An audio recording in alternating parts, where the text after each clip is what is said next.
अबे भाई सोचो, तुम वोट डालने गए और अचानक मशीन बोले पासवर्ड डालो वरना वोट कैंसिल, या फिर बूथ पर जाते हुए मम्मी जैसी आवाज आए बेटा गलत बटन दबाया तो घर आकर के चप्पल पड़ेगी। भाई ये मजाक है, लेकिन असल में वोटिंग का मामला कोई खेल नहीं है। आज हम बात करेंगे कि अगर चुनाव में गड़बड़ी दिख जाए तो शिकायत कब और कैसी करनी चाहिए। और सबसे खास, आज का टाइम पहले से कहीं ज्यादा मजबूत है बॉस। बीजेपी की सरकार ने इलेक्शन प्रोसेस को इतना टाइट कर दिया भाई कि भाई वोट चोरी करने का मतलब पबजी में बिना गन के चिकन डिनर जीतने जैसा है। पार्ट 1 में हम लोग यहाँ देखने वाले थोड़ा इतिहास का तड़का। चलो भाई टाइम मशीन चालू करो और चलो जवाहरलाल नेहरू के टाइम में। पहले चुनाव 1952 में हुए थे। उस जमाने में क्या होता था, बैलेट पेपर छापो, गुंडे भेजो, पर्ची उठा लो और फिर बोलो भाई लोकतंत्र जिंदा है। अब सोचो उस जमाने में कई सीट में इतनी धांधली हुई कि चुनाव दोबारा करने पड़े। मतलब भाई चुनाव चोरी उस टाइम में ऐसे चलती थी जैसे आजकल फ्री वाईफाई का पासवर्ड मांगते हैं। लेकिन धीरे धीरे सिस्टम बदला, ईवीएम आई वीवीपैट आया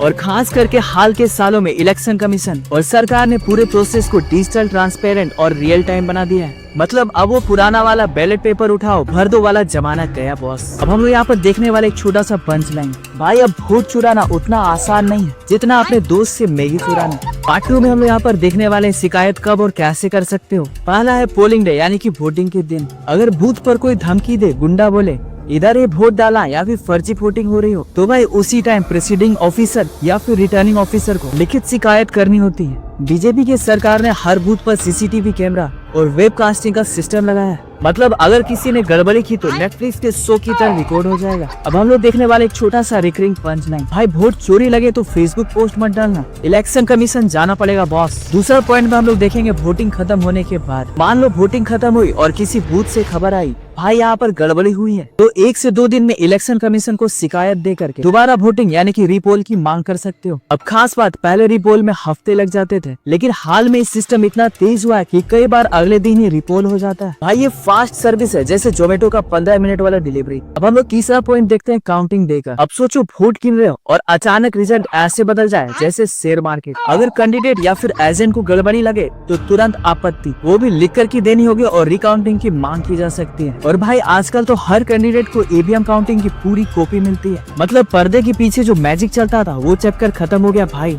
अब तो लीडर भी बोले भाई काउंटिंग साफ दिख रही है, कंप्लेंट करने का चांस नहीं बनता।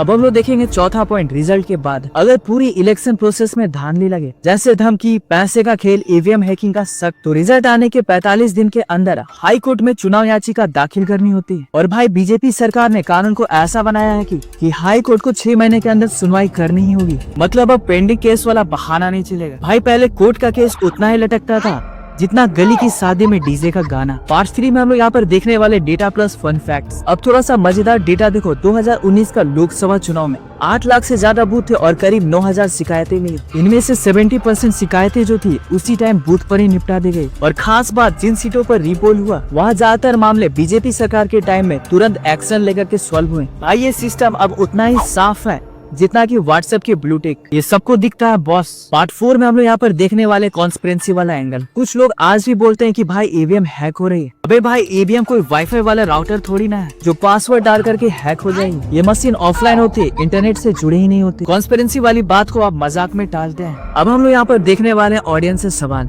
क्या आपको भी लगता है कि ईवीएम हैक हो सकती है, या सिर्फ ये वही लोग बोलते हैं जो चुनाव हार जाते हैं और जहाँ से जीत जाते हैं वहाँ ईवीएम हैक नहीं होती। अगर ईवीएम हैक करना इतना ही आसान होता तो बीजेपी साउथ में सरकार क्यों नहीं बनाती, या फिर पश्चिम बंगाल में। अब हम यहाँ पर देखने वाले हाइपोथेटिकल सिनेरियो। सोचो अगर वोट डालने के बाद एसएमएस आए, धन्यवाद आपने मोदी जी को वोट दिया है, या फिर ईवीएम में सिरी या एलेक्सा बैठी हो और पूछे आर यू श्योर भाई। अब हम लोग देखने वाले दोबारा एक छोटा सा रिकरिंग पंच लाइन। भाई वोट चोरी लगे तो फेसबुक पोस्ट नहीं, इलेक्शन कमीशन में कंप्लेन देना होगा बॉस। तो भाई ये है पूरा फंडा। बीजेपी की सरकार ने सिस्टम को पहले से ज्यादा मजबूत और पारदर्शी और डिजिटल बना दिया है। अब गड़बड़ी होगी तो तुरंत सीसीटीवी, शिकायत और एक्शन सब रेडी है बॉस। हमारे लिए वोट सिर्फ एक बटन है, ये हमारा फ्यूचर का रिमोट है और आज ये रिमोट किसी के हाथ का खिलौना नहीं रहा। तो भाई मैंलिस के चैनल को सब्सक्राइब करो, वरना ईवीएम बोल देगी तुम्हारा वोट इनवैलिड है। याद रखो, चुनाव में गड़बड़ी की शिकायत करना आसान है, लेकिन गड़बड़ी करना अब नामुमकिन है। तो गाइज ये था राहुल गांधी का एटम बम। लेकिन ये बम को 45 दिन से पहले फोड़ना था। लेकिन इन्होंने 2024 का इलेक्शन का मुद्दा 2025 में उठाया, जबकि सारा नियम और कानून प्रधानमंत्री जवाहरलाल नेहरू के टाइम ही बना हुआ था। वैसे गाइस आपको क्या लगता है, क्या सच में वोट चोरी हो सकता है? कमेंट में रिप्लाई करके जरूर बताएं और वीडियो में नया है तो वीडियो को लाइक करके चैनल को सब्सक्राइब करना ना भूले। मिलते हैं नेक्स्ट किसी वीडियोस में और भी कोई इंटरेस्टिंग टॉपिक्स के साथ। तब तक के लिए जय हिंद, जय भारत।